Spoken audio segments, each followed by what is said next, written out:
تحدي اليوم يا عيال 300 ريال اقضي اساسيات البيت وابقي منها فلوس.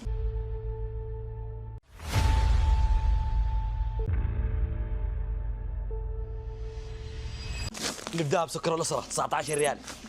10 كيلو دقيق أبيض ب 5 ريال و95 هلالة. شدة موية 4 ريال و95 هلالة. رز 32 ريال. الزيت أنواع أخذنا أبو 10. حليب 1800 جرام ب 29 ريال. 3 بصل ب 10، 3 بطاطس ب 10، أو تاخذ 3 أكياس تنوع بينها ب 10. 3 كيلو طماطم ب 10. الكوسة 3 كيلو ب 10.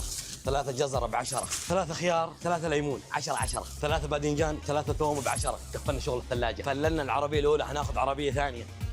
توكلنا على الله. الفاين 3 أكياس ب 10. حليب مكثف 6 ب 10. حليب 6 ب 10. قشطة 6 ب 10. الفول 6 حبات ب 10.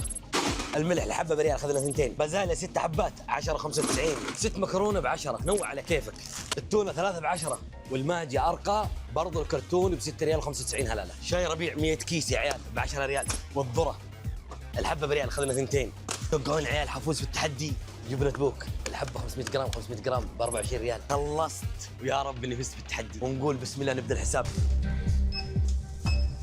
يا خالد فزت بالتحدي وبقي لي مبلغ بسيط اسواق صفوة الجنوب بصبية.